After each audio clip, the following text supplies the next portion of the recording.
Saudara, ratusan pelamar kerja mencoba peruntungan dengan mendaftarkan diri sebagai petugas penanganan prasarana dan sarana umum PPSU di Balai Kota Jakarta. Seperti apa mekanisme pendaftaran dan apa saja yang menjadi syarat untuk melamar? Sudah ada staf khusus Gubernur DKI Jakarta, Chiko Hakim. Mas Chiko, ini terjadi apa ya? Banyak sekali pelamar yang memenuhi Balai Kota Jakarta, tidak hanya hari ini tapi juga kemarin. Apa yang menjadi penyebab dari membludaknya pelamar pekerja di Balai Kota? Pastinya kita pertama bersyukur karena antusiasme warga menyambut kebijakan dari Gubernur Pramono Anung terkait dengan pembukaan rekrutmen untuk PPSU, Damkar, dan PJLP. Ini suatu hal yang saya rasa suatu hal yang patut disyukuri. Tapi yang kedua, artinya memang banyak tadi disampaikan juga oleh para calon pelamar tersebut bahwa ada banyak PHK, ya kan, kebutuhan akan pekerjaan, dan kita ketahui sejak awal dari masa kampanye Pak Gubernur juga sudah mempelajari bahwa memang ada 500.000 lebih warga Jakarta yang membutuhkan pekerjaan, dan mudah-mudahan itu bisa satu persatu kita bantu untuk bisa dipenuhi, dan tentunya bukan hanya oleh Pemprov tapi juga stakeholders lain seperti korporasi dan lain-lain dan swasta.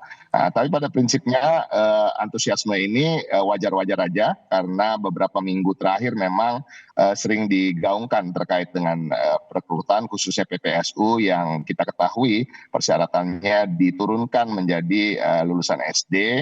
Karena kita tahu pada banyak sekali masyarakat di usia kerja ya di atas 18 tahun ke atas yang kesulitan untuk mendapatkan kerja karena memang tingkat pendidikannya tidak memadai, dan ini salah satu opsi untuk bisa masuk ke situ, dan kita mengapresiasi antusiasme masyarakat walaupun sesungguhnya penerimaan itu atau lamaran itu seharusnya dilakukan di tingkat wilayah.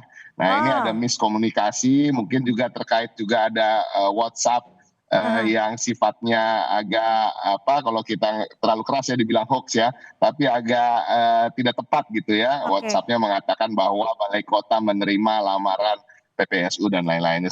Jadi saya coba rangkum Mas Chiko. Ya, kita terima. Harusnya pendaftaran ini dilakukan di tingkat kelurahan, bukan langsung menyerahkan dokumen ke Balai Kota, seperti itu.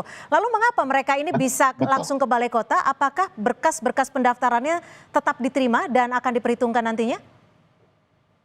Pasti, pertama Pemprov berterima kasih atas respon masyarakat ini, dan kami sudah menerima dengan lamaran-lamaran ini,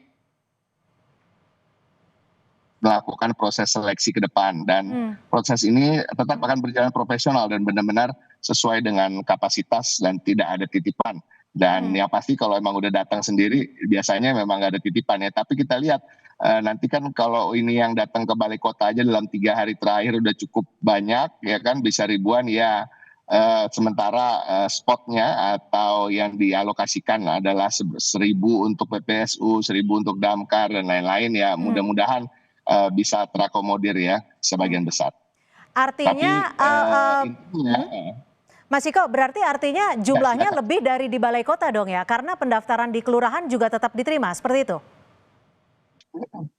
Tentunya justru memang harapan kami mulai besok dan kemudian hari nanti juga lebih baik datang ke kelurahan dan di wilayah masing-masing, dan sesungguhnya nanti akan ada timeline atau tanggal-tanggal yang diumumkan dari pihak wali kota dan kecamatan dan kelurahan untuk kapan sebenarnya pendaftaran itu betul-betul dibuka. Jadi kalau mau jujur Cynthia, sebenarnya pendaftarannya belum dibuka nih. Oh, gitu. Tapi karena masyarakat sudah antusias, jadi kita keep filenya dan akan kita teruskan dan kita proses ketika pendaftaran terus dibuka. Sampai kapan bisa menyerahkan daftar lamaran kerja nih Mas Chiko? Sampai kapan dibukanya? Ya 1-2 hari ini akan kita umumkan pendaftaran yang resmi, tapi karena antusiasme masyarakat tentunya karena titik berat daripada keberadaan pemerintah provinsi ini adalah pelayanan, kita tidak akan menolak masyarakat yang datang. Tapi sesungguhnya kalau mau menunggu dengan sabar, 1-2 hari ini akan diumumkan pendaftaran via online ataupun pendaftaran secara fisik atau manual datang langsung ke kelurahan-kelurahan. Oke, artinya tadi sudah disampaikan bahwa kuotanya sebenarnya hanya 1.100 ya untuk PPSU ya. Tapi apakah ada kuota untuk di bagian-bagian lainnya? PPSU Untuk damkar ada 1.000, yang sesungguhnya tadinya tidak ada perekrutan damkar untuk tahun ini, namun saya kemarin turut juga ikut dalam rapat terbatas dipimpin oleh Pak Gubernur langsung. Pak Gubernur memerintahkan jajarannya untuk membuka lowongan untuk damkar karena memang kita kekurangan personel dan Ya, targetnya masih jauh di bawah oke. yang seharusnya. Jadi tahun ini pun diadakan untuk 1.000 lagi. Ya, Mas Ciko singkat saja, kapan pengumuman diterima atau Yes. tidaknya ini akan diserahkan kepada mereka yang sudah menyampaikan surat lamaran kerja? Oh, diterima atau tidaknya dalam 1 atau 2 bulan. Jadi Satu bukan dalam. proses yang pendek. Iya, karena memang satu pendaftaran tadi kan sebenarnya yang resmi belum dibuka. Nah, ketika pendaftaran dibuka, lamaran yang sudah masuk ini tetap akan kami proses. Seperti juga lamaran-lamaran nanti yang masuk ketika pendaftaran dibuka. Nanti timelinenya akan kita umumkan dalam 1-2 hari. Baik, terima kasih staf khusus Gubernur DKI Jakarta Ciko Hakim sudah memberikan informasinya di Kompas Petang sore hari ini. Selamat sore, Mas Ciko.